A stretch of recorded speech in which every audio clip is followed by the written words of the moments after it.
Yo, what's good, y'all? We back with another one. We finna get into it. I've been gone for a little minute. I was sick. If I get the coughing in the video, still kind of sick, still getting over it. But let's go ahead and get into it. He survived in headshot at Marathon Burger.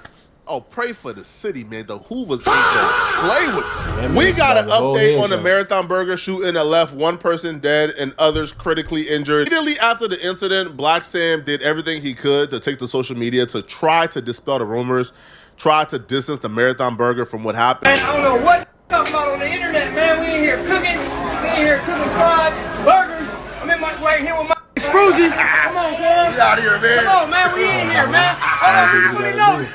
Fully loaded. We got my Stevie Wonder in the building. Come on. Right. They packed.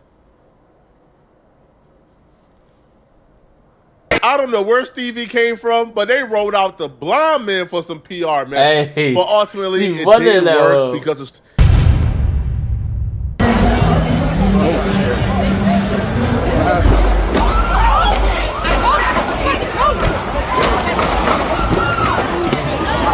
Shots are being fired right now. Like, bro, why we can't, you know what I'm saying? This is supposed to be a little peaceful event. He carrying on his brother's legacy. He trying to, open up another burger spot. And y'all shooting. Like, come on, bro. Y'all couldn't leave it alone for one day. One day. Shots are being fired. What night at, bro?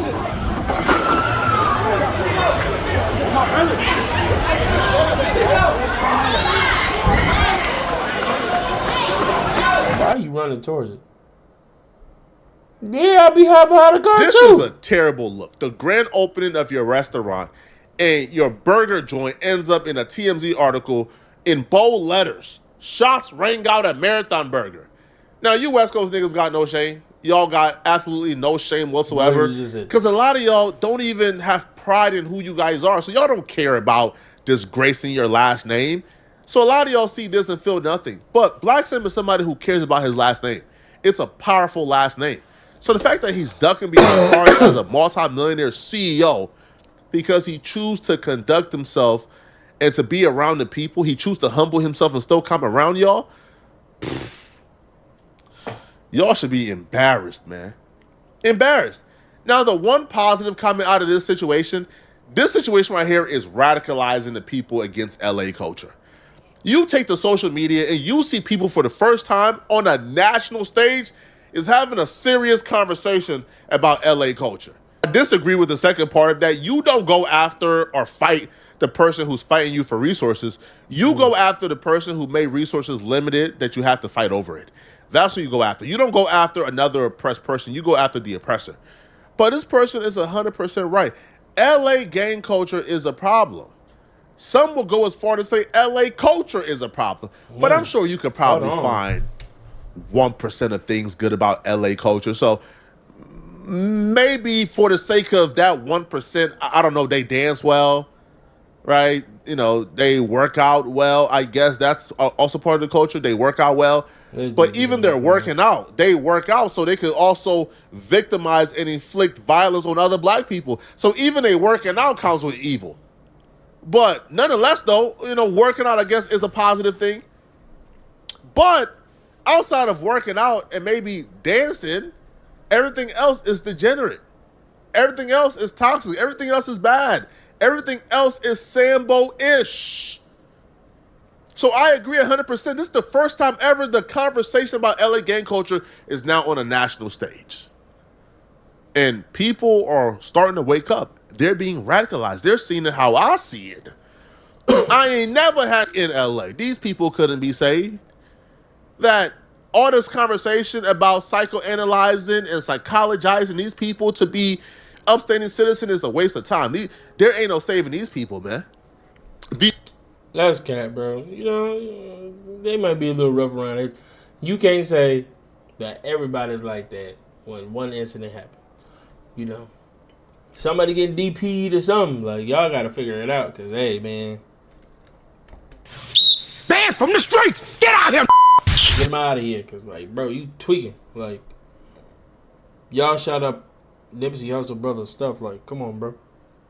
He trying to do something positive. He trying to keep, you know what I'm saying, keep his brother name alive. Like I said, y'all over here ruining this stuff. Only saving these people, Just making us look I'll bad. be real, is penitentiary. I mean, that's about it, right? Lock them up and get them away from us as fast as possible.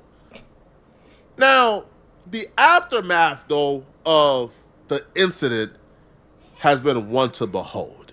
There's so much layers to this. First off, we found out the Hoovers were also involved in the fight. Or specifically, the Prime Minister, the King of L.A., Chucky Finster, Dang, they didn't was a part of this situation. Oh, they made a terrible mistake by laying a hand on Chucky Finster. There will be hell to pay for this. Now, if you guys don't understand exactly what fight I'm talking about or how the fight led to the shooting and how the shooting led to somebody dying, here is a quick recap on exactly what led up to this shooting at the Marathon Burger. Here's what led up to somebody getting shot and killed at Nipsey Hussle's Marathon Burger grand opening today. So everybody is there. Celebrities, fans. It's a family-friendly event. Until this one gang member showed up. He's a little turned-up Crip from the 80s in Long Beach, because it's a Long Beach grand opening. He showed up, and he starts dissing all the enemies that walk in. He starts tripping. He really started gangbanging, right? He's calling them out their names. He's throwing up derogatory. He's like gang signs. He's just wilding out. The enemies realized they outnumber him by a lot. They could easily crash him and get him out of there. But they went to Blacc Sam because they didn't really want to mess up the event. So they go over to Blacc Sam and they tell Blacc Sam, hey, this dude is being disrespectful. He's dissing. He's violating. Get him out of here because we don't want to crash him. While they talking to Blacc Sam, the little turned up 80 Crip got 3 homies who walk in. Now they with him. So now it's 4 80 Crips in there and hella enemies. Blacc Sam people's going on. So then Blacc Sam rally up his crew and they walk over to the 80s and tell the 80s, hey, listen, we gonna escort y'all to safety, but y'all gotta go. They agree. Blacc Sam and his crew is escorting the 80s off the premises of the Marathon Burger. The 80s is under the... Bro, why y'all can't let it go for an hour, a couple minutes, bro? You can't let it go for that long. You can't spare your ops for a little bit, bro. assumption we getting escorted to safety. We getting escorted to our cars. Blacc Sam is under the assumption of y'all getting off my premises. That's it. So once they walked them across the premises of the Marathon Burger, as soon as the 80s toes crossed the line across the Marathon Burger, they got blitzed. All the enemies blitzed them. It's like 6 to 1. I'll be real, bro. It's like four 80s and probably like 30 or 40 enemies, man. This so they squabbled. Get them up out of there. So one of the 80s pull out a gun and they start shooting. But they didn't stop making guns when they made y'all's, man. The enemies had guns too. They pulled out their pistol. A gunfight happening. Bystanders getting hit. Somebody who's with Blacc Sam got shot in the leg. 2 of the enemies got hit too. But the person who suffered the worst was one of the 80 Crips. He got shot and killed. We now know the Hoovers were involved in that melee, in that fight that led to somebody dying and others getting shot and critically injured. If you're confused as to why the Hoovers, who's a LA set, why were they involved in Long Beach politics, that's because the Hoovers are allies to a specific set in Long Beach. The 80s don't get along with that set. So when that set and the 80s get into it, the Hoovers is riding for that set, straight up. Now, we know Prime Minister Chucky Finster is in charge of quite possibly the greatest brigade in LA history. I mean, I'm just being real. These are some step-down troops. They is undefeated. They haven't taken an L yet. So when they took a L that yet. set seen that Prime Minister Chucky Finster and his brigade were present, they knew a W was certain.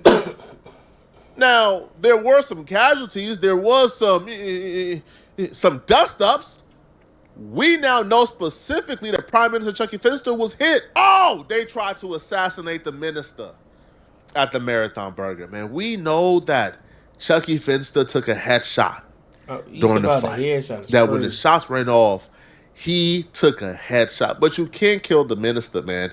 All right, you can't kill him, right? But he's the protagonist of the story. You can't take him out. You can't. That's just not how the script was written.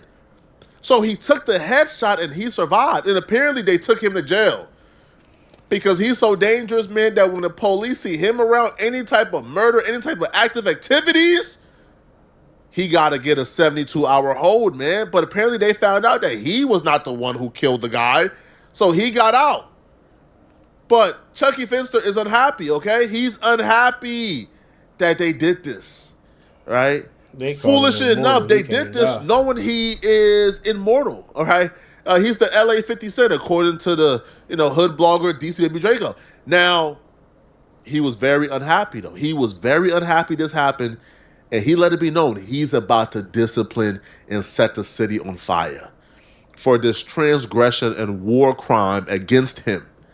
You don't touch the prime minister, man. He's off limits. This is a war crime. And he's ready to make everybody pay, he said. Yeah, homies. Know you done fucked up, right?